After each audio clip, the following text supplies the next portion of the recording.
Ray Tillman came through his side door that cold December evening, expecting the usual. Pot roast in the oven, Linda humming somewhere in the house. The warm lights that made 43 years feel like home. He hung his coat on the same peg he'd used since 1982 and headed to the kitchen sink to wash his hands. That's when he saw them. 2 crystal wine glasses. The good ones, the wedding gift stemware Linda insisted they save for special occasions. And both glasses sitting in the stainless steel sink, one marked with her coral lipstick, both carrying the ghost scent of expensive cologne. Not his Old Spice, something sharper, newer. Ray's hands started shaking before his mind caught up. "Why are you home early?" Linda's voice came from behind him, irritated, not curious. He turned. She stood in the doorway, arms crossed, face flushed with something that looked a lot more like anger than guilt. "You told me you ate alone tonight," Ray said quietly, still holding one of the glasses. The crystal caught the kitchen light. "I did eat alone." Linda's eyes narrowed. "What are you doing, Ray? You calling me a liar?" There's 2 glasses here. And you said, Carol stopped by yesterday." Linda walked past him to the refrigerator, movements sharp. "We had wine. For God's sake, what's wrong with you lately?" Ray set the glass down carefully. Carol lived in Atlanta, 400 miles away. Hadn't visited since Thanksgiving last year. Carol was here? Linda spun around, and there it was. That look he'd been seeing more and more. Exasperation mixed with something harder. "Yes, Ray, my daughter can visit without filing paperwork. Or do you need to interrogate me every time I have a glass of wine in my own house?" The words landed like slaps. His daughter too, technically, but Linda had a way of claiming Carolyn when it served her point. "I'm not interrogating anybody, I'm just asking." "You're being suspicious, paranoid." She pulled leftover meatloaf from the fridge, wouldn't meet his eyes. "Maybe you should talk to Doc Henderson if you're starting to imagine things." There it was, the twist. Somehow she'd made him the problem, the one who needed help, who was imagining things. Ray felt his face flush. 43 years of marriage, and she could still make him feel like he was the one being unreasonable for asking a simple question. "I'm sorry," he heard himself say. The words came automatic, conditioned. "I didn't mean anything by it." Linda's shoulders relaxed. "It's fine, just, you've been tense lately." She touched his arm briefly. "I worry about you." She left him standing there, returned to the living room where he could hear the TV click on. Some home renovation show. Linda hummed along with the theme song like nothing had happened. Ray looked back at the wine glasses, the coral lipstick on one rim. The cologne smell still hanging in the air, not faint now that he was paying attention, expensive. The kind that came in small bottles from department stores across town, not the local pharmacy. His hands were still shaking. Ray's workshop sat 50 feet behind the house, a wooden outbuilding he'd wired himself back in '89. He told Linda he needed to organize his tools, which wasn't entirely a lie. He just couldn't be in that kitchen anymore. Couldn't stand next to those glasses and pretend he believed her. The workshop smelled like old wood and electrical grease, familiar and honest. His father's workbench stood against the far wall, scarred pine that had seen 3 generations of Tillman hands. Ray sat on the stool and stared at a circuit diagram he'd been meaning to study, but the numbers wouldn't focus. Carol stopped by yesterday. The lie sat in his chest like a stone. Not even a good lie. Lazy. Like she didn't think he'd check, or maybe like she didn't care if he did. Ray pulled open the workbench drawer and found a small spiral notebook, the kind he used for job estimates. He clicked his pen twice, an old habit, and wrote at the top of the first page, December 18th. Below that, 2 wine glasses, crystal, coral lipstick, cologne, expensive, not mine. He stared at the words, felt foolish writing them down, like some jealous husband in a bad TV movie. But Linda's face, when she turned around, that flash of anger instead of confusion, that had been real. How many times had she made him doubt himself? How many times had she rolled her eyes when he asked a question, sighed like he was being difficult, suggested he was getting forgetful or imagining things? Ray stood at the workshop window. Through the wavy glass, he could see Linda's silhouette in the living room window, blue television light flickering across her face. 43 years. He'd built this house with his own hands, wired every outlet, knew every board that creaked. He'd kept every promise he'd made at that courthouse in 1982. But standing here now, notebook in hand, Ray realized something cold and certain. He'd been so busy being trustworthy that he'd never thought to wonder if trust was being returned. He closed the notebook and slipped it into his jacket pocket. Tomorrow was Thursday. He had his food bank shift at First Baptist, 2 to 5, same as every Tuesday and Thursday for the past 6 years. Linda knew his schedule by heart. Maybe it was time he started paying closer attention to hers. Across the gravel driveway and property line, in the yellow Victorian with the bay window, Nora Pruitt watched Ray's workshop light stay on past midnight. She'd seen him cross the yard earlier, Shoulders hunched in that way that made a man look older than his years. She recognized that walk. Her own husband had moved like that the last year before he died, carrying weight that didn't show on scales. Nora opened her own notebook, the one she kept on the windowsill beside her binoculars. The ones her daughter said made her look like a nosy old lady. But what did Sally know? Sally lived in Phoenix and called twice a year. The notebook had dates going back 3 months. She flipped to today's entry, already written in her careful bank teller script. Deck 18, 7:15 p.m. Ray home early, unusual. Workshop light on 7:40 p.m. She turned back several pages. Deck 15, Silver Lexus, arrives 2:17 p.m. Ray at food bank, departs 4:51 p.m. Deck 11, Silver Lexus, arrives 2:20 p.m. Departs 4:47 p.m. Deck 8, Silver Lexus, arrives 2:14 p.m. Departs 4:55 p.m. The pattern went back further, every Tuesday and Thursday, like clockwork. Nora set her pen down and looked across at Ray's workshop. The light finally clicked off. She saw him emerge, walk slowly back to his house, a man heading somewhere he didn't want to go. "You deserve to know," she whispered to the dark window. "But how did you tell a neighbor? A good man who'd fixed your circuit breaker for free and never asked for anything, that you'd been watching his driveway for 3 months? That you'd seen what he was just now starting to suspect?" Her own adult children had tried to declare her incompetent 2 years back, tried to say she couldn't manage her own affairs, all because they wanted her dead husband's pension money. She'd beaten them in court with documentation, precise, dated, irrefutable. Sometimes being a witness meant sitting in the dark and taking notes, waiting for the moment when the truth needed proof. Nora closed her notebook and turned off her lamp. That moment was coming. She could feel it. 3 weeks into January, Ray's notebook had filled 6 pages. He kept it in his jacket pocket now, the spiral wire catching on the fabric lining every time he reached for his keys. Every night after Linda went to bed, he'd sit in the workshop and record what he'd noticed. Not dramatic things, small ones. The kind of details a trusting man would ignore. Jan 4, Linda showered at 1:30 p.m. before my shift. Hair done, perfume. Jan 7, checked odometer after food bank. Linda's car 23 extra miles. Says she went to Walmart, 8 miles round trip. Jan 11, restaurant receipt and kitchen trash. Place I've never heard of. Across town, 2 entrees. He felt pathetic writing it down. Felt like those suspicious husbands in divorce lawyer commercials, the kind Linda would have laughed at 6 months ago. But the alternative, trusting his memory against her denials, that ship had sailed the night of the wine glasses. The pattern emerged clear as circuit diagrams. Every Tuesday and Thursday, Linda transformed. Hair perfect, makeup careful, clothes she'd usually save for church, all timed for the hours between 2 and 5, when Ray volunteered at First Baptist's food bank across town. He'd been doing that shift for 6 years. Linda knew it by heart. Tuesday morning, 3rd week of January, Ray poured coffee in the kitchen while Linda made oatmeal. The radio played some song about heartbreak. Fitting? "You got your church thing today?" Linda asked, not looking up from the stove. Food bank, 2 to 5, same as always. Right. She stirred the pot, wooden spoon scraping the bottom. "I'll probably run some errands. Need to get out of the house." Ray sipped his coffee. Bitter, but he'd made it too strong on purpose. Needed the bite. Where are you thinking?" Linda's shoulders stiffened, just slightly. Most people wouldn't catch it. Ray had wired enough houses to notice when circuits were under load.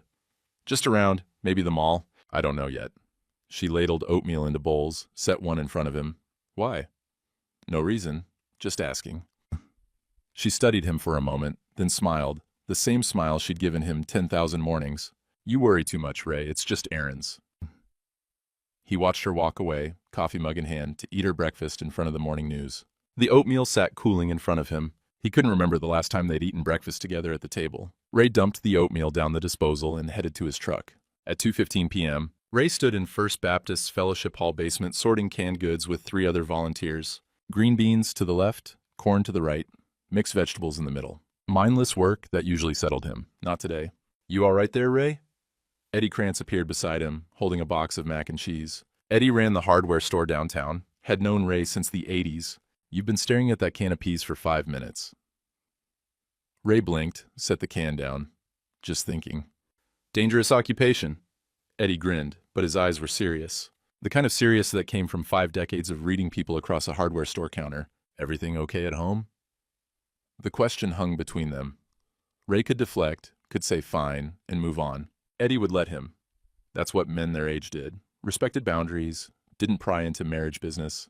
But something in Ray wanted to say it out loud. Test the words, see if they sounded as crazy spoken as they did in his head. How do you know? Ray asked quietly. When something's wrong, I mean. When you're not just being paranoid. Eddie set his box down. Across the room, two church ladies debated canned peaches versus canned pears. Pastor Bill's voice echoed from upstairs, talking to someone about the Sunday bulletin. You trust your gut, Ray. You've been doing electrical work 40 years. You know when a wire's hot before you touch it, don't you? That's different. That's voltage. That's measurable. Is it? Eddie pulled out a pocket knife, started breaking down the cardboard box. My Mary, God rest her, she used to say trust was like voltage. You could feel it running through a marriage, keeping things lit up. And when it wasn't there anymore, you could feel that too, even before you had proof. Ray swallowed hard. Mary had been gone 3 years, cancer. Eddie still wore his wedding ring. What if you're wrong, though? What if you're just imagining problems that aren't there? Eddie looked at him dead on. Ray, in all the years I've known you, I've never seen you imagine a problem. You're the most practical man I know. Too practical sometimes. So if your gut's telling you something's wrong, I'd listen to it. Ray nodded, couldn't speak past the tightness in his throat. And Ray? Eddie gripped his shoulder. Whatever you find, if you find anything, you make sure you got proof. Solid proof. Not just feelings, because feelings they can talk you out of. Proof? That stands on its own. 4:47 p.m. Ray's truck idled at a red light 6 blocks from home. His shift had ended at 5 like always, but he'd left early. Told Pastor Bill he wasn't feeling well, which was close enough to the truth. He took the long way home, drove past the mall Linda said she might visit, didn't see her car, drove past Walmart, not there either. Ray turned onto his street at 4:52 p.m. and saw what he'd been dreading. Linda's car in the driveway. Fresh tire tracks in the January slush showed she'd just arrived, maybe 5 minutes ago, judging by how the snow hadn't refilled them yet. He parked his truck at the curb, instead of pulling in, sat there with the engine running, heat blowing cold air until the block warmed up. Through his windshield, he could see his house. Lights on in the kitchen, Linda moving past the window. Everything looked normal, like every other Tuesday for 43 years. Except it was 4:52 p.m., and he usually didn't get home until 5:20. Except Linda's car had just arrived. Snow still fresh on the hood, despite the hours she'd supposedly been running errands. Except his gut, that voltage Eddie talked about, was screaming that the circuit was dead, even though the lights still worked. Ray pulled into the driveway, killed the engine, sat in the cold cab watching his breath fog the windows. His hands weren't shaking anymore. That scared him more than the shaking had. Saturday morning, Ray offered to do laundry. Linda looked surprised. It was usually her job. But she was watching her cooking show and waved him off, without comment. In the laundry room that still smelled like fabric softener and old house, Ray started sorting clothes from the hamper. Whites, darks, delicates. A routine he'd watched Linda do 1,000 times. Linda's winter coat hung on the hook by the washing machine. Navy blue wool, the one she wore for errands. Ray had bought it for her 3 Christmases ago. He shouldn't look. He knew he shouldn't. It was a violation, the kind of thing you couldn't come back from. Once you checked your wife's pockets, you'd crossed a line that changed what you were to each other. Ray's hand went into the right pocket anyway. Kleenex. Grocery store receipt from last Thursday. Milk, bread, butter, all legitimate. He should stop. Should put the coat back. And his fingers touched paper in the left pocket. Thicker stock. He pulled it out. Receipt from Vintage Cellars. A wine shop he'd never heard of. Had to be across town. There wasn't any wine shop in their part of the county. Date. Tuesday. 3 weeks ago. The day he'd found the crystal glasses. 1 bottle. Chateau something French. $87. Ray stood there holding the receipt like it might bite him. $87 for wine. When he drank Budweiser because anything else seemed wasteful. When Linda complained about his hardware store coffee being extravagant at $3. The date matched Linda's story about Carol visiting. The wine matched the crystal glasses. But Carol lived in Atlanta, and Linda had been buying wine for $87 at a shop across town on a Tuesday afternoon when Ray was at the food bank. He pulled out his phone with hands that had learned steadiness again, took a photo of the receipt, careful to get the date, the amount, the store name, all visible. Then he folded it exactly as he'd found it and put it back in the coat pocket. Left side, same depth. The washing machine gurgled as it filled. Ray watched the water rise through the glass door, whites tumbling in the suds, everything getting clean whether it wanted to be or not. He'd wanted to be wrong. God, he'd wanted these 3 weeks of suspicion to end with him feeling foolish. Linda laughing at his paranoia, everything back to normal. But normal was gone. Had been gone. Maybe, for longer than he wanted to admit. He'd just been too busy trusting to notice the voltage had died. Ray pulled out his notebook and wrote, Jan 18, receipt, Vintage Cellars, $87 wine, Tuesday deck 18. Same day as wine glasses. Below that, he added, Linda told me she was running errands at Walmart, He didn't write what he was thinking. Who was worth $87 wine? He already knew he wasn't. The first week of February brought a thaw in the weather and in Linda. Ray noticed it Tuesday morning when she touched his shoulder while he poured coffee. Not a long touch, just her hand resting there for 3 seconds while she reached past him for the sugar bowl. But it was the first voluntary contact in weeks. "Sleep okay?" she asked. And her voice had that soft quality it used to have back when they were young, when touching each other was still automatic. "Pretty good," Ray lied. He'd been up until 2, writing in his notebook. "I was thinking..." Linda stirred her coffee, actually looked at him. "Maybe we should get away for a bit. Just you and me. Valentine's weekend coming up, we could drive down to Gatlinburg, stay in one of those cabin places with the mountain views." Ray felt something crack open in his chest. Hope, maybe, or the memory of hope. "Yeah? Yeah." She smiled, and it reached her eyes for the first time in months. "We haven't done anything like that in forever. And I think it would be good for us, Ray. Good to get out of this house, away from routine. Remember what we liked about each other." And he wanted to believe her so badly it hurt. Wanted this to be real, wanted the wine glasses and the receipts and the notebook to be paranoia after all. Wanted his wife back. "I'd like that," he said, and meant it down to his bones. Linda kissed his cheek. Quick, casual, but genuine. "I'll look up places online. You just show up with your wallet." She laughed, the sound light and familiar. Ray put his notebook away that night. Didn't write a word. Told himself he'd been wrong, jumping at shadows, letting Eddie's talk about dead voltage mess with his head. By week 2, Linda was laughing at his old jokes again. The stupid ones about church potlucks and Pastor Bill's never-ending sermons. She suggested they watch a movie together Friday night, made popcorn the old way on the stove like she used to. They sat on the couch with a bowl between them, and when their hands touched, reaching for popcorn at the same time, Linda didn't pull away. Ray booked the cabin, upgraded to the one with the fireplace and hot tub. Cost $300 more. But what was money compared to getting his marriage back? He even stopped by the jewelry store downtown, bought the pearl earrings Linda had admired last fall. Small ones, tasteful, the kind she could wear to church. He practiced giving them to her in the bathroom mirror, felt foolish and young at the same time. The thaw lasted exactly 16 days. February 14th, 6 a.m. Ray stood in the master bathroom, toothbrush in hand, when he heard the shower turn on in the guest bathroom down the hall. Odd. Linda usually showered here, in their bathroom. But maybe she didn't want to wake him, wanted to let him sleep in on a Saturday. He rinsed his mouth and noticed Linda's phone on the bathroom counter, still plugged into the charger. Linda never left her phone unattended, not anymore. For months now, it had been glued to her hand, taking it to the kitchen, the living room, even keeping it in her pocket when she gardened. Ray couldn't remember the last time he'd seen it, just sitting somewhere, available. He should walk away. Should finish brushing his teeth and go make coffee and pretend he hadn't noticed. But the shower was running. Linda wouldn't be out for 10 minutes minimum. She liked her showers long and hot. Ray picked up the phone. The screen lit with a text notification preview, the message just visible without unlocking. Marcus W. Ray booked us Gatlinburg V-Day. Can't cancel now. Need 3 more weeks. Trust me. Ray read it 3 times. His hands didn't shake. The toothpaste taste in his mouth turned metallic. Ray booked us Gatlinburg. Us. Not Ray booked Gatlinburg for him and Linda. Not Ray and Linda are going away. Us. Like the trip was for Marcus? Like Ray was some kind of obstacle to be managed? Worked around? Postponed? Need 3 more weeks? 3 more weeks until what? Until the trip was over? Until whatever they were planning could happen, without Ray being in the way?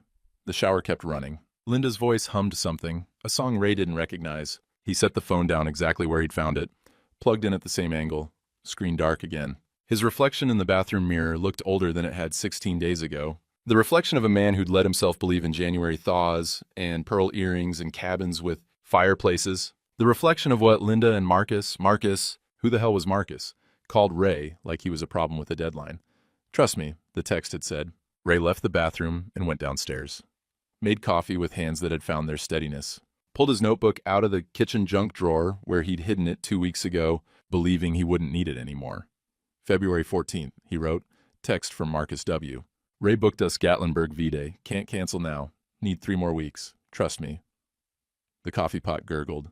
Upstairs, the shower shut off. Ray closed the notebook and waited for his wife to come downstairs and pretend to love him for 3 more weeks. The fight happened 4 days later. Linda picked it over nothing. Ray leaving his coffee mug in the sink instead of the dishwasher. Small thing, stupid thing, but she escalated it fast, her voice rising with practiced precision. You never appreciate anything I do. 43 years of cooking and cleaning. And you can't even put a mug in the dishwasher? Linda, I'll put it... No, it's not about the mug, Ray. It's about respect. About being taken for granted every single day of my life. Ray stood there absorbing it, watching her manufacture outrage out of nothing. He could see the mechanics of it now, the way she'd engineered this, built it from a coffee mug into something large enough to justify what came next. I'm canceling Gatlinburg, Linda announced, arms crossed. I need space to think about us. About whether this marriage is even worth... She stopped, let the sentence hang. Ray felt nothing. Just watched her performance with clinical detachment. All right, he said. Linda blinked. She'd expected protest, probably, begging. The old Ray would have given it to her. All right, that's all you have to say? You want space? You should have space. Ray picked up his coffee mug, put it in the dishwasher. I'll call and cancel the cabin today. He walked past her to the workshop, leaving Linda standing in the kitchen looking oddly deflated, like an actress who'd delivered her big scene to an empty theater. Ray returned the pearl earrings that afternoon. The jeweler gave him store credit. He didn't tell Linda. There wasn't much point. That night, Ray moved his clothes to the guest bedroom. Linda didn't ask why. They'd stopped asking each other questions that required honest answers. 3 more weeks, the text had said. Ray pulled out his calendar, counted forward from Valentine's Day. March 7th. Whatever Marcus and Linda were planning, whatever deadline they were working toward, it would come to a head around March 7th. Ray had time. And time, he'd learned from 40 years of electrical work, was all you needed to wire things properly. Carolyn called on a Wednesday, 3rd week of February. Hey, Dad, I'm coming up this weekend. Need to go through some stuff with you. Ray stood in his workshop, phone to his ear, caught off guard. Carolyn hadn't visited unannounced in 3 years. Not since the argument about her divorce, Linda saying Carolyn had given up too easy, Carolyn saying Mom wouldn't understand loyalty if it bit her. Everything okay? Ray asked. Yeah, just... It's tax season. Thought I'd help you organize your documents like I usually do. That okay? It was okay. More than okay. Ray realized he'd been alone in this, whatever this was, for too long. Saturday morning, Carolyn's rental car pulled into the driveway at 9 a.m. She looked tired, Ray thought, thinner than Christmas. But she hugged him tight and long, the way she used to when she was little. You look good, Dad. Liar. But he smiled. Linda was cordial at breakfast, cool but polite. The temperature in the kitchen felt like late November, Carolyn noticed. Ray saw her clock it in the first 5 minutes. The way she'd always been able to read a room's voltage. After breakfast, Carolyn spread paperwork across the dining room table. W-2s, 1099s, mortgage statements, the usual February ritual. Ray sat across from her with coffee going cold in his mug. Dad, what's this? Carolyn held up a document, her CPA face on, the one that meant numbers weren't adding up. Ray leaned forward. Home equity refinance application, his name at the top, Linda's below, the house address amount, $150,000. I didn't sign that, Ray said. Carolyn's jaw tightened. Mom said you were getting forgetful, that you'd signed it last month and didn't remember. Something cold settled in Ray's stomach. Linda had been prepositioning, building the narrative before Carolyn found the paperwork, making Ray the confused old man who couldn't remember what he'd signed. I didn't sign anything. Ray's voice came out harder than he meant. I'm not forgetful, Carolyn. I'm a lot of things right now, but forgetful isn't one of them. Carolyn studied him for a long moment. Then she pulled out her phone. Let me make a call. 40 minutes later, Carolyn set her phone down, with a look Ray recognized from when she was 16 and had caught her boyfriend cheating, analytical rage, the kind that came with spreadsheets. That's not your signature, Dad. I had a forensic guy. Look at the photo I sent. The pressure points are wrong, the letter formation's off. Someone forged it. Ray felt vindication and violation crash together in his chest. There's more, as Carolyn pulled up something on her laptop. The financial consultant listed on the application? Marcus Waverly, so I ran his credit. She turned the screen toward Ray. Marcus Waverly, age 52, current debt, $87,403, 3 maxed credit cards. Child support arrears, $12,000, 2 months behind on car payments. The silver Lexus, Ray would bet money on it. The loan officer processing this? Carolyn pointed to a name. David Chen. I called the bank, asked around. He and Marcus Waverly play golf together every Thursday. Ray's hands gripped the table edge. The wood grain pressed into his palms. When's the closing? He asked quietly. March 15th. Carolyn met his eyes. 2.5 weeks, Dad. If this goes through, you're liable for fraud. They can come after everything. The house, your retirement, all of it. And the house? Her voice cracked slightly. Grandpa died in this house. You built it with your own hands. I know. Ray stood, walked to the window. Outside, February mud was starting to show through the snow. Spring coming, whether you were ready or not. Dad, Carolyn came to stand beside him. I need to ask you something, and I need you to be honest with me. Ray waited. Is Mom having an affair? There it was, the question out loud in his daughter's voice, making it real in a way his notebook never could. Yeah, Ray said. I think she is. Carolyn closed her eyes. With Marcus Waverly?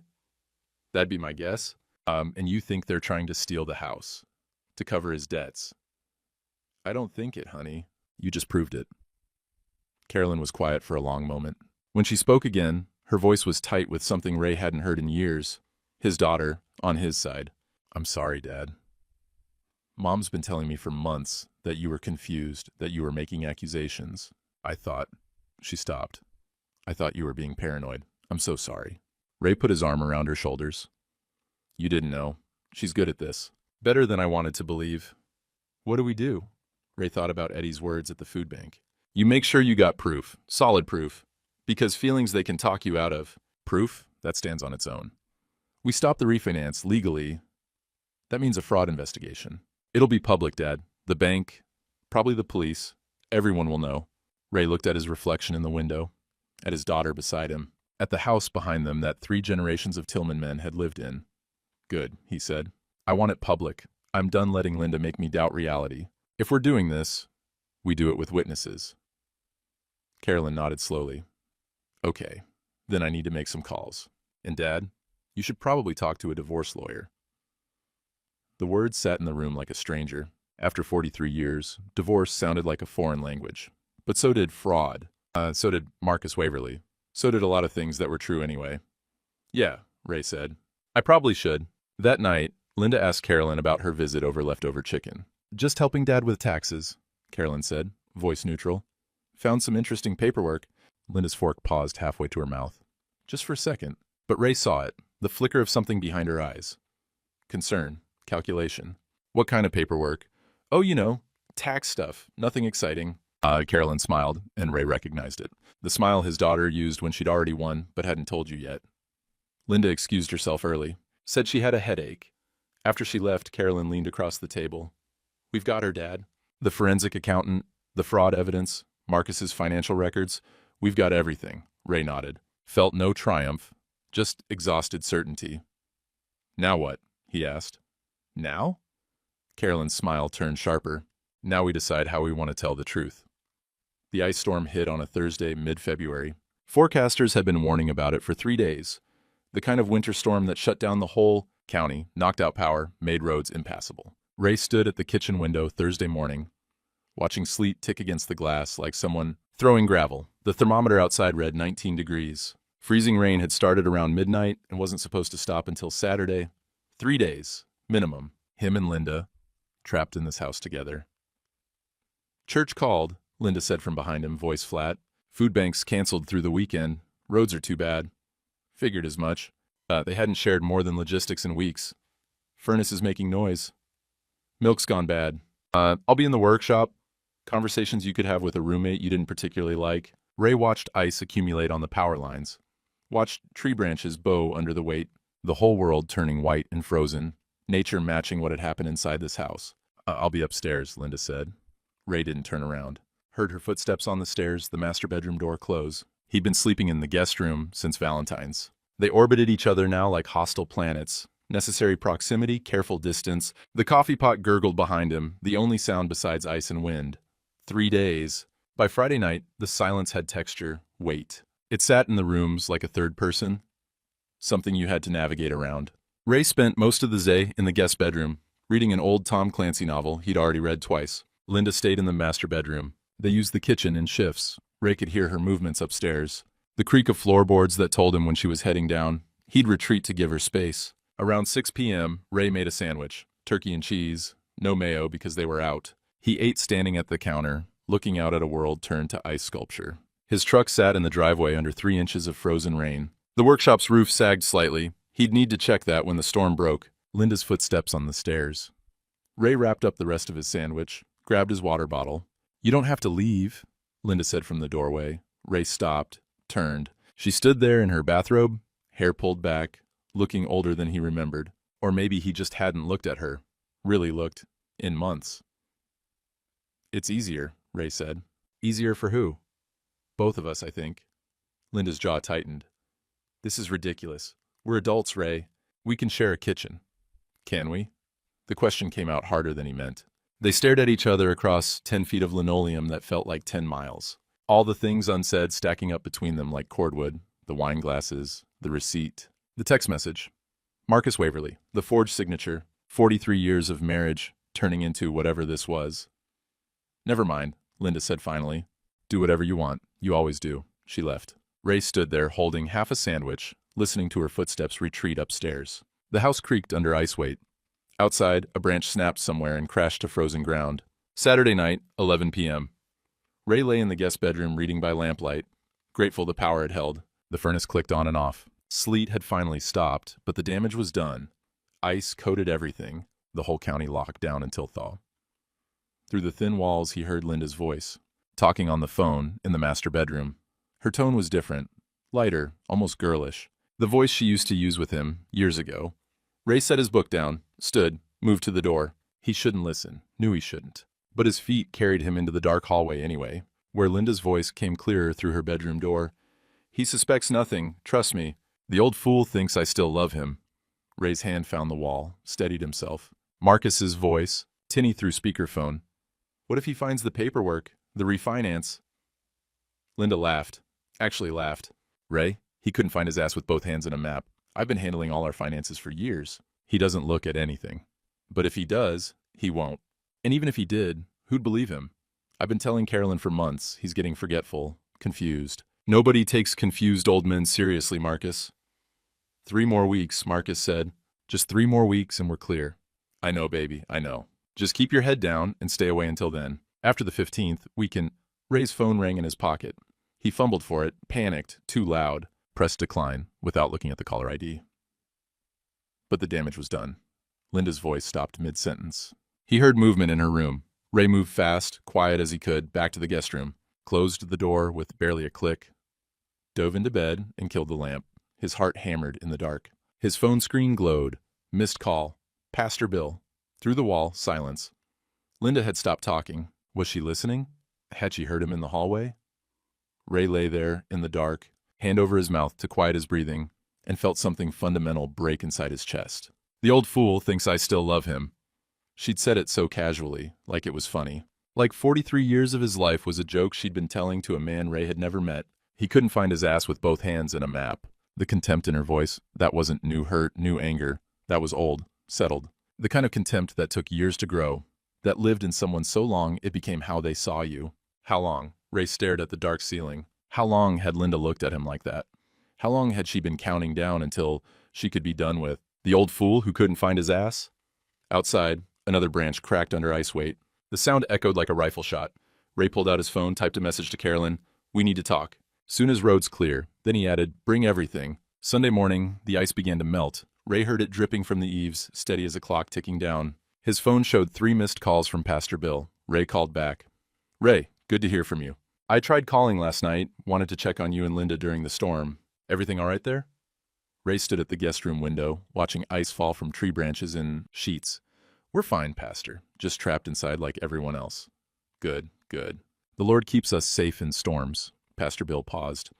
Listen, I wanted to, that is, if you ever need to talk, Ray, about anything. You know my door's always open.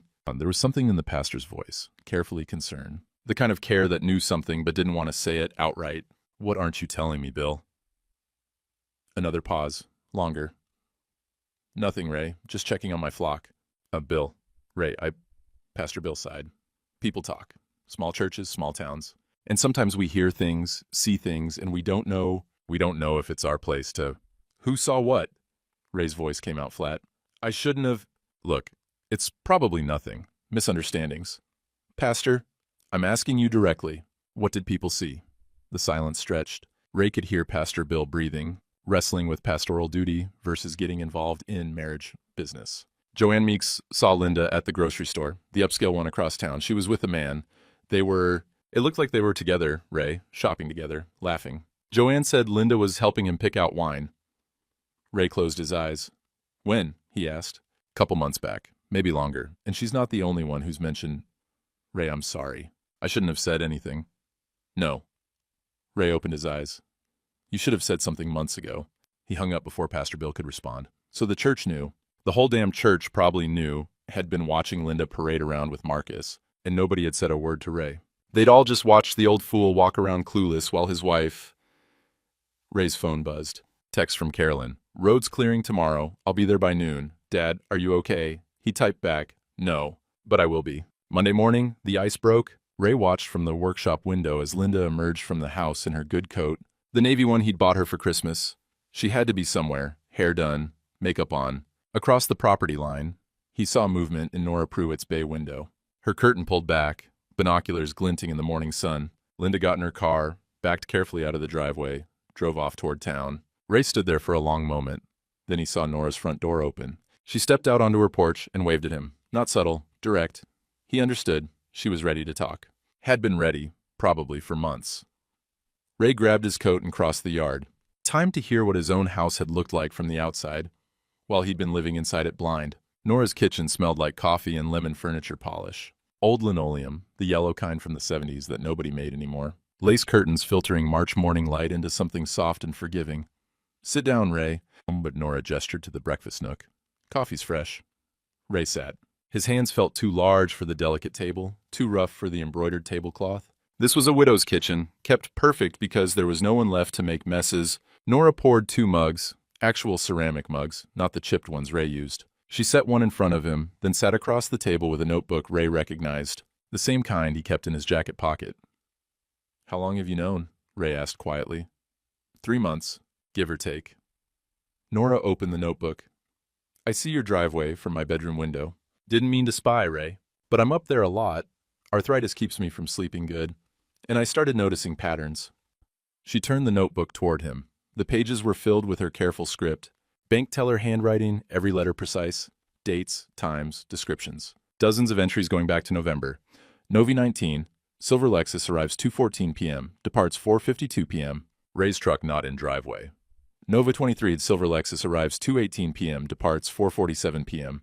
Nova 26, silver Lexus arrives 2:11 p.m., departs 4:55 p.m. The pattern continued through December, January, February. Every Tuesday and Thursday, like clockwork. Arrival times between 2:10 and 2:20 p.m. Departure times between 4:45 and 5 o'clock p.m. Always when Ray's truck was gone. I ran the plate, Nora said, pulling out a piece of paper. Friend of mine at the DMV, Marcus Waverly. Age 52, lives over in the Riverside Apartments. Ray stared at the name typed on official DMV letterhead. Marcus Waverly. The man who'd texted his wife about Ray booking us Gatlinburg. The man who was helping Linda steal his house. I got pictures too. Nora pulled out a manila folder. Didn't feel right, but I figured you'd need proof, if it came to that. She spread photographs across the table. The silver Lexus in Ray's driveway. A man getting out? Tall, well-dressed, younger than Ray by 15 years. Marcus entering Ray's front door. Linda opening it before he knocked, like she'd been watching for him. One photo showed them leaving together, Linda's hand on Marcus's arm, both of them smiling. Ray's coffee had gone cold. He couldn't have drunk it anyway. His throat had closed up. Why didn't you tell me? His voice came out rough. Nora's face softened. Would you have believed me, Ray? Back in November, if I'd knocked on your door and said your wife was cheating, would you have believed me without proof? Ray thought about the wine glasses. How Linda had made him doubt his own eyes, his own sanity. How easily she'd gaslit him into apologizing for asking questions. No, he admitted. I wouldn't have. And that's why I documented everything. Because feelings and suspicions, people can talk you out of those. But dates, times, photographs, license plates? Nora tapped the notebook. Those stand on their own. Ray looked at this woman, his neighbor for 14 years, someone he'd helped with circuit breakers and stuck windows, someone he'd waved at over hedges and discussed weather with, and realized she'd been protecting him in the only way she knew how. My kids tried to have me declared incompetent 2 years back, Nora said quietly. Wanted me in a home so they could get at their daddy's pension money. Said I was confused, forgetful, couldn't manage my own affairs. She smiled, but it was bitter. I beat them in court with documentation. Every bank statement, every bill paid on time, every receipt. Paper doesn't lie, Ray. And paper doesn't let people make you doubt yourself. I'm sorry, Ray said. I didn't know. Not many do. Point is, I learned something from that fight. I learned that good people who keep their promises, people who do right by others, we get targeted. Because the folks doing the targeting think loyalty means stupid. Think trust means easy mark? Her eyes were fierce now. But we're not stupid, Ray. We're just decent. And decent shouldn't have to apologize. Ray felt something loosen in his chest. Some knot of shame he'd been carrying since the wine glasses. The shame of being betrayed, of not seeing it coming, of needing his neighbor to document his own humiliation. Thank you, he managed. Don't thank me yet. Nora closed the notebook. What are you going to do with this? Ray thought about Carolyn's forensic evidence, about Pastor Bill's uncomfortable confession, about Eddie saying proof stands on its own. My daughter found fraud, he said. Linda and Marcus tried to refinance the house, forge my signature. They're trying to steal it, Nora. The house my father died in. The house I built. Nora's mouth tightened. When's the closing? March 15th, this Saturday. Then you don't have much time. No. And Ray pulled out his own notebook, set it beside Nora's. 2 records of the same betrayal, documented from different windows. I'm going to stop it, but not quietly. Not behind closed doors where Linda can lie her way out of it. What are you thinking? Ray met her eyes. I'm thinking I want witnesses, real ones. People who will stand in a room and tell the truth, whether it's comfortable or not. Nora studied him for a long moment. Then she nodded, decisive. What do you need? I need you to stand with me, bring this notebook, these pictures. I'm calling a family meeting. Linda, Carolyn, maybe Pastor Bill. Anyone who knows part of this story. And I'm going to lay out the truth. All of it. Where nobody can pretend it isn't happening. When? Tomorrow night, Tuesday. Ray's jaw set. 7 o'clock, my house. Linda will be there? I'll make sure of it. Ray stood, picked up his mug. Nora, why'd you do this? All this watching, documenting. You could have just ignored it. Easier that way. Nora stood too, walked him to the door. At the threshold, she turned back to him. You deserve to know what your own home looked like from the outside, Ray. Somebody needed to be a witness. She paused. And maybe I needed to be the kind of neighbor I wish I'd had when my kids were circling. Someone who saw and didn't look away. Ray felt his eyes burn. He nodded, didn't trust his voice. 7 o'clock tomorrow, Nora repeated. I'll be there. Ray crossed back to his own yard, carrying Nora's evidence folder under his arm. The March sun felt warmer than it had any right to. Snow was melting in earnest now, water running in the gutters, everything turning from white to brown to the promise of green. Spring coming, whether you were ready or not. He pulled out his phone, scrolled to Linda's number. His thumb hovered over the call button. 43 years. It came down to this, a phone call, a meeting, witnesses assembled to prove what his heart had known since December. Ray hit call. Linda answered on the 3rd ring. Yeah? We need to talk, Ray said. Tomorrow night, 7 p.m. Here at the house. About what? About us. About the marriage. About everything. He kept his voice neutral. Carolyn will be here too. It's time we all sat down and figured things out. Linda was quiet for a moment. Is this about the refinance? Because I told you, Ray. We talked about that. We'll discuss everything tomorrow, 7 p.m. Don't be late. He hung up before she could argue. Then he called Carolyn. Get here by 6 tomorrow. Bring all the evidence, everything. Dad, what's happening? I'm done being the old fool, Ray said. Tomorrow night we tell the truth. When Carolyn arrived Monday afternoon at 4, her rental car loaded with file boxes and a determination Ray recognized from when she was 16 and decided to run for class president. I brought everything, she said, hauling boxes into the dining room. Forensic analysis, Marcus's financials, timeline of the fraud, copies of the forged application. Ray, this is airtight. A prosecutor would love this case. Ray helped her spread documents across the table. 43 years of marriage reduced to evidence exhibits laid out like an autopsy. How are you doing? Carolyn asked, studying his face. Really? I'm angry, Ray said honestly. But not the hot kind anymore. It's cold now. Clear. Does that make sense? Yeah. Carolyn's eyes were wet. Dad, I need to apologize for not believing you at first, for listening to Mom when she said you were confused. You didn't know. I should have. I'm your daughter, her voice cracked. When I was 17 and that boy cheated on me, you believed me immediately. You didn't question it, didn't tell me I was imagining things. And I couldn't do the same for you. Ray pulled her into a hug. She was 39 years old, a CPA who handled million-dollar accounts, but right now, she felt like she had at 7 when she'd scraped her knee and needed her dad to make it better. You're here now, he said. That's what matters. I'm not leaving until this is done. Whatever you need, however long it takes. They pulled apart. Carolyn wiped her eyes, back to business mode. So tomorrow night, she said. Who else is coming? Nora Pruitt from next door. She's got 3 months of surveillance. Carolyn's eyebrows rose. Surveillance? Long story. Good woman. Ray paused. And Pastor Bill, I think. You think? I need to ask him first. Ray found Pastor Bill at the church office, working on Wednesday's bulletin. The pastor looked up when Ray knocked, and something shifted in his expression. Guilt, maybe, or shame. Ray, come in. Ray sat in the chair across from Bill's desk. The office smelled like old books and the lemon cleaner the church ladies used. A cross hung on the wall behind Bill's head, wooden and plain. I need you to do something for me, Ray said, and it's going to be uncomfortable. Pastor Bill set down his pen. All right. Tomorrow night, 7 p.m., I'm having a meeting at my house. Linda will be there. Carolyn, some others. I'm going to lay out some truths that need saying. Ray leaned forward. And I need you there as a witness. All right, I don't know if it's my place to get involved in.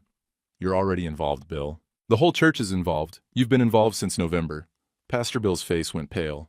How did you told me yourself. On the phone during the ice storm. Said Joanne Meeks saw Linda with a man. Said she wasn't the only one who'd mentioned things. Ray's voice stayed level.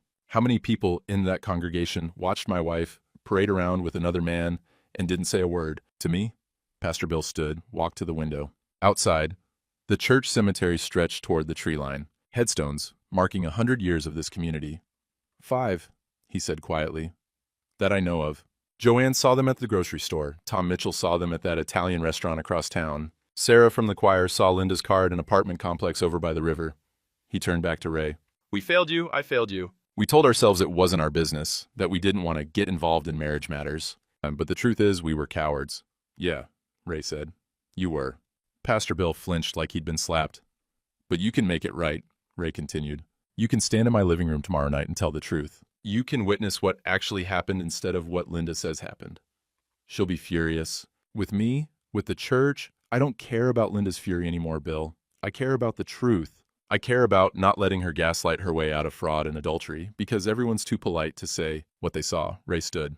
So I'm asking you, as my pastor, as someone who's supposed to care about his flock, will you stand with me tomorrow? Pastor Bill looked at the cross on his wall, then at Ray. Oh, yes, he said, 7 o'clock. I'll be there. Good. Ray headed for the door, stopped. And Bill, bring Joanne if she's willing. Anyone else who saw something. I want every witness in that room. Ray's phone rang at 6 p.m. Eddie Krantz. Heard you might need some support tomorrow night, Eddie said without preamble. Pastor Bill called me, said you were calling the meeting. News travels fast. Small church, small town. Eddie paused. I saw them too, Ray. Linda and that man, last month at the Ace Hardware over in Riverside. She was helping him pick out paint colors. Ray closed his eyes. How many people had watched this happen? I'm sorry I didn't tell you, Eddie continued. I told myself maybe it was innocent, maybe he was a cousin or something, but I knew. Deep down I knew. Eddie, let me come tomorrow. Let me stand there and tell what I saw. I owe you that much. Ray's throat tightened. 7 o'clock. I'll be there.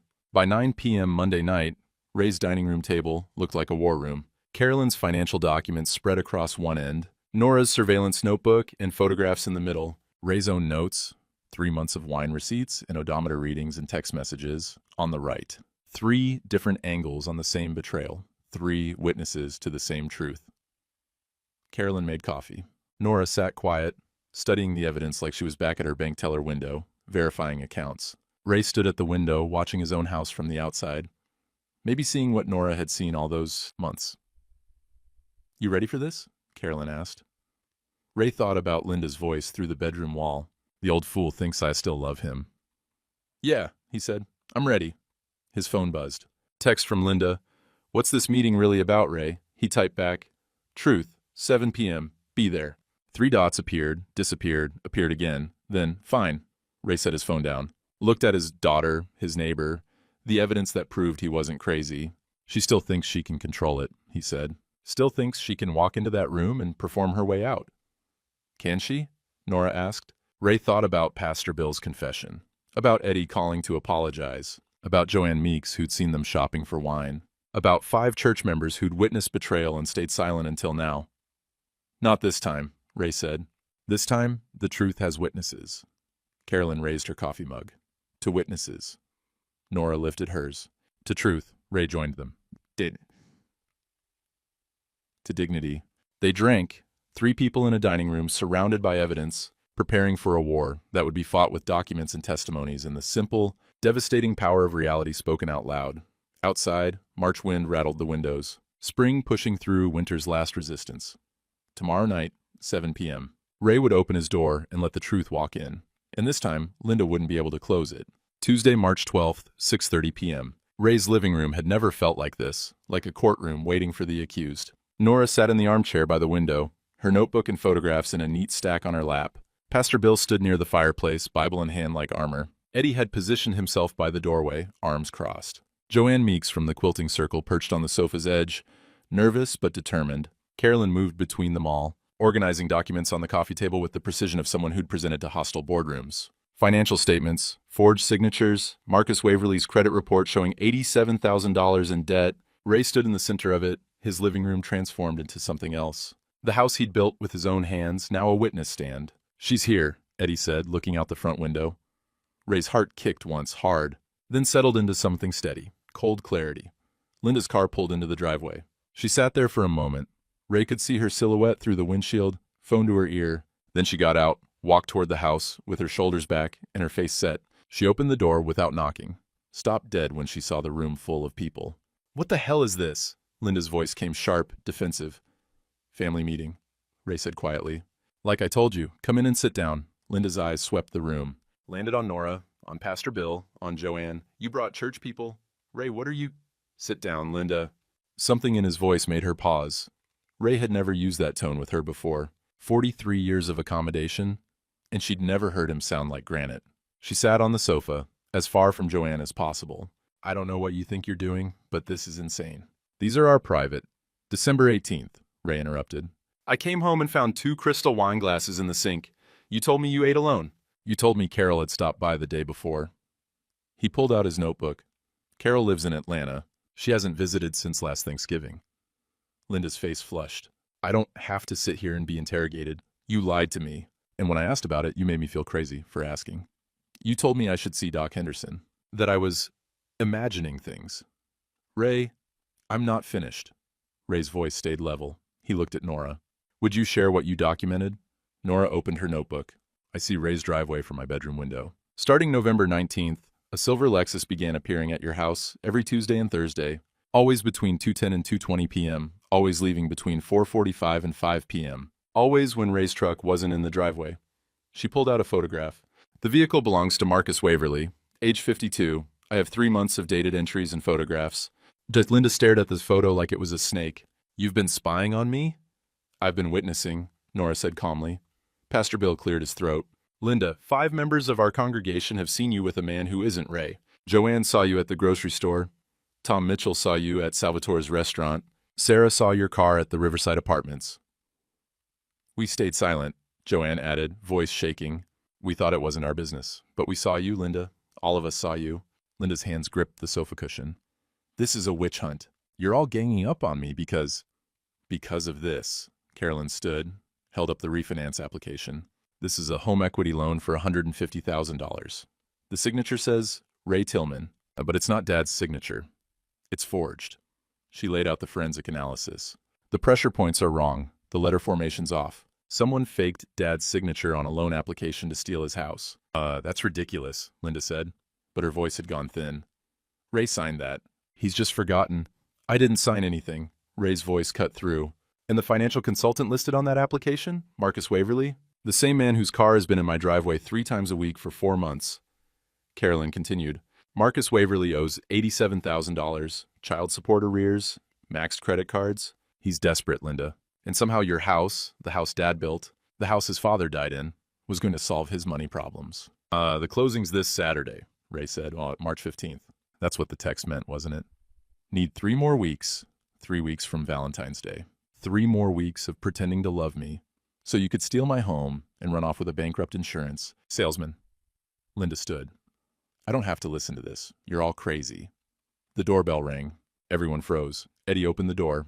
Marcus Waverly stood there in an expensive coat, cologne filling the doorway with that same sharp scent from the wine glasses 4 months ago.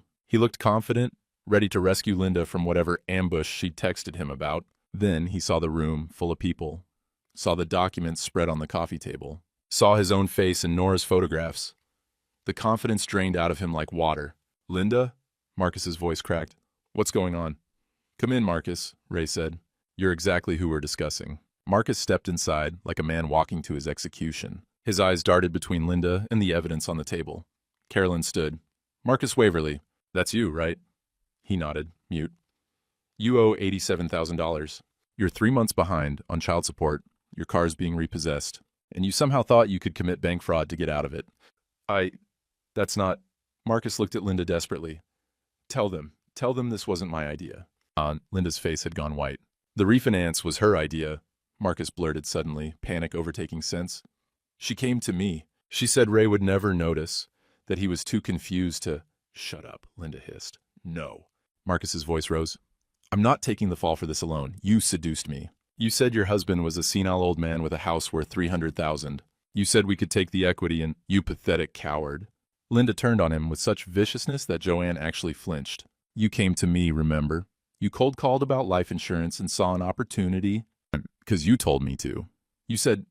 "I said I needed bank connections for the refinance. I never said I loved you, you fool. Did you really think we'd run off together? You, a bankrupt loser who can't even pay child support?" Marcus looked like she'd punched him. "You said after the closing, I'd have been gone with the money, alone. God, you're as stupid as Ray." The room went silent. Linda realized what she'd said, looked around at all the faces staring at her. "I didn't mean..." "Yes, you did." Ray's voice was quiet, steady. "You meant exactly that. I heard you say it, Linda, Saturday night during the ice storm. You were on the phone with Marcus. You called me an old fool. Said I couldn't find my ass with both hands in a map. Said nobody takes confused old men seriously." Linda's mouth opened, closed. "But that wasn't new, was it?" Ray continued. "That contempt. That wasn't something the affair caused. That's what you've always thought. Maybe for years. Maybe for decades. Ray, how long?" His voice cracked slightly. "How long have you actually hated me, Linda?" Something broke in Linda's face. Some performance she'd been holding for 43 years. Her eyes went hard and cold and honest for maybe the first time since December. 30 years, she said. "I stopped loving you 30 years ago. Maybe longer. You wanted this life? This pathetic small-town existence, fixing circuit breakers and volunteering at church? This was your dream, Ray, not mine. I was 21 years old. I didn't know I was marrying myself into a prison." The words fell like stones in still water. "I needed to get out," Linda continued, voice rising. "So yes, I found Marcus. And yes, we planned the refinance. And you know what? You never would have noticed. Because you're exactly what I told him. A trusting old fool who can't see what's right in front of his face." Ray stood there absorbing it. Pastor Bill's hand had gone to his mouth. Nora's eyes were wet. Carolyn looked like she might be sick. 43 years, Ray said quietly. 43 years, I kept every promise I made to you, built you this house, provided, stayed faithful, and you're telling me it was all a prison? Yes. Linda grabbed her purse. "And I'm done. You want a divorce, Ray? You got one. But you're not getting me charged with fraud. Marcus can take that fall. He forged your signature, not me." "That's a lie." Marcus lunged toward her. Eddie caught him, held him back. "Prove it," Linda sneered at Marcus. "It's your name on the application. Your golf buddy, processing the loan, your signature on the consultant forms. I'm just the confused wife who didn't know what her husband was signing." She looked at Ray one last time. 43 years reduced to this. Standing in their living room, surrounded by witnesses to her contempt, and choosing cruelty over any shred of dignity. "The old fool thinks I still love him," she said, echoing her own words from the ice storm. "But I never did, Ray. Not really. You were just... convenient." She walked out. The door slammed behind her. In the silence, they could hear her car start, drive away. Ray stood in the center of his living room, hands steady at his sides, and felt the 43-year performance finally end. Marcus collapsed into a chair, head in his hands. "I'll cooperate," he said dully. "Whatever you need. Bank records, testimony, everything. Just don't let her pin this all on me." Ray looked at this man, this desperate, foolish man who'd thought he could steal another man's life and call it love. "Get out of my house," Ray said quietly. Marcus fled. After he left, no one spoke for a long moment. Pastor Bill's face was ashen. Joanne was crying quietly. Nora sat with her notebook closed, looking older than her 72 years. Carolyn walked to Ray, wrapped her arms around him. Dad, she whispered. Dad, I'm so sorry. Ray held his daughter and stared at the empty doorway where his wife had disappeared, and felt something he hadn't expected. Relief. The truth was out, the performance was over, and Ray Tillman, the old fool who couldn't find his ass with both hands, had reclaimed the only thing that mattered, reality. The divorce papers arrived 1 week later. Linda had filed from her sister's place in Tennessee, didn't contest anything, just wanted it done fast and quiet. Ray signed them, in Carolyn's presence, his daughter acting as witness to the end of 43 years. You okay, Dad? Ray set down the pen, looked around the living room where he'd confronted Linda with the truth, where she'd finally shown him who she really was. Yeah, he said, and meant it. I'm okay. The refinance never closed. The bank launched a fraud investigation after Carolyn presented her forensic evidence. Marcus Waverly cooperated fully, handed over emails, text messages, recordings of phone calls with Linda, threw her under the bus so fast there were skid marks. Linda avoided criminal charges by abandoning the scheme entirely, claiming she'd been manipulated by Marcus, that she'd had no idea what she was signing. The bank didn't buy it, but prosecution would have been messy. They settled for blocking the loan and flagging both Linda and Marcus in their system. Ray didn't press charges. He just wanted it over. You sure? Carolyn asked. She tried to steal your house, Dad.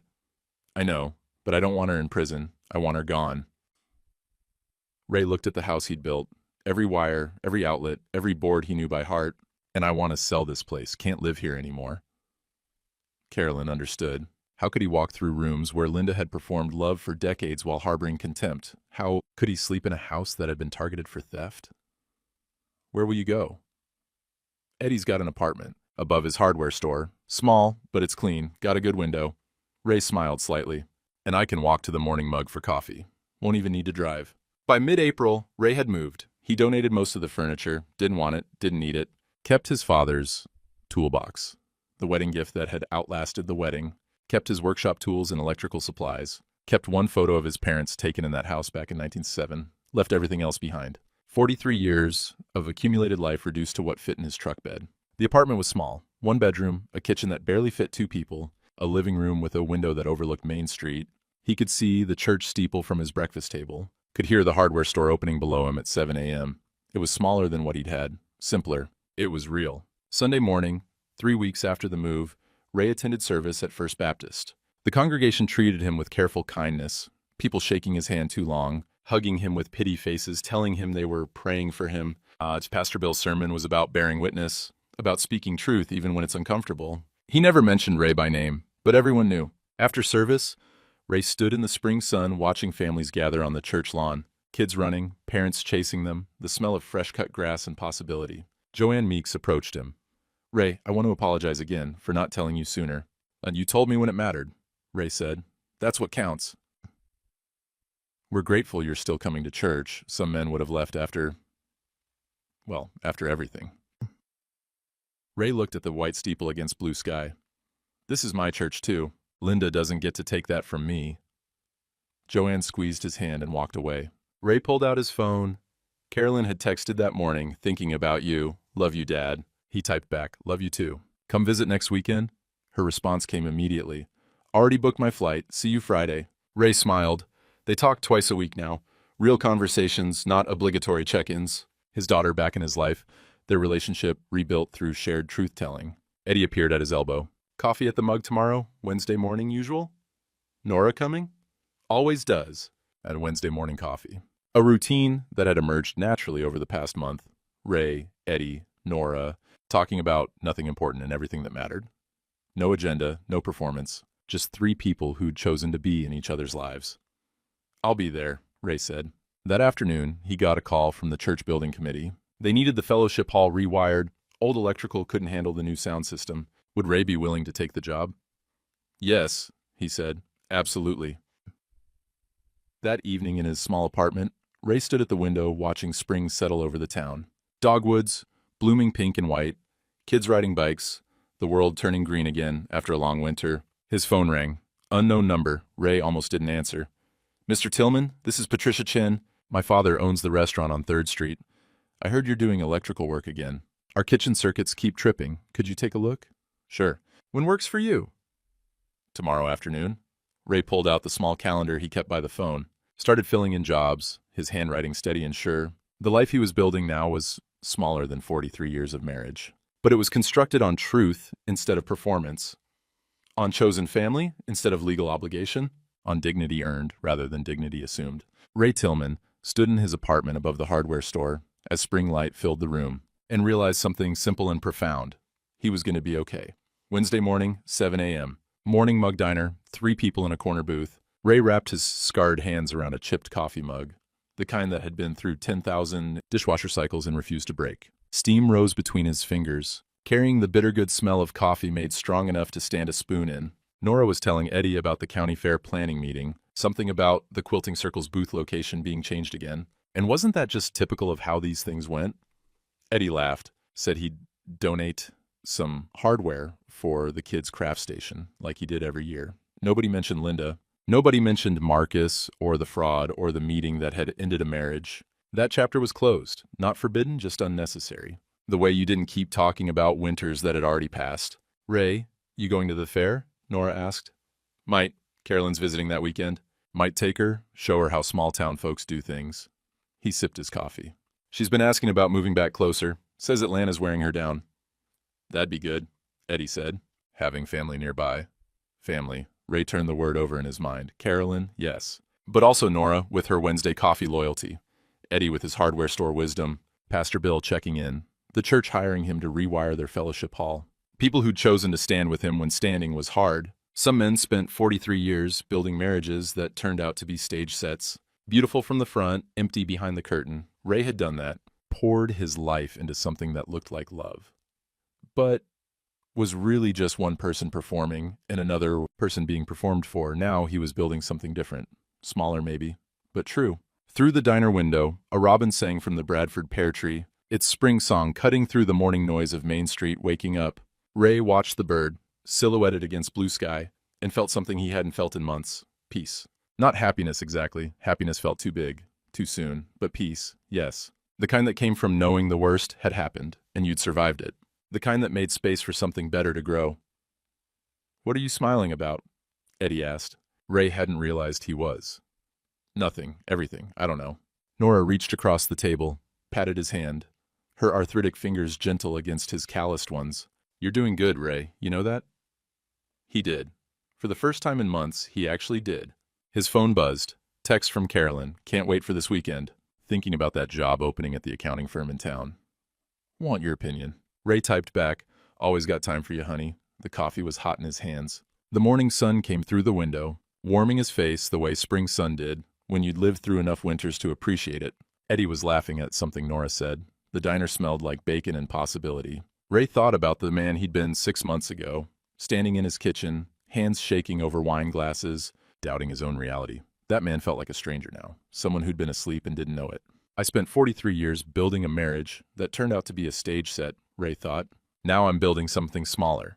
But it's real, and that makes all the difference. He lifted his coffee mug, hands steady now, no tremor, no shake, and drank. Spring always comes, Ray had learned. Sometimes you just have to live through winter to know what warmth really means. Outside, the robin sang on.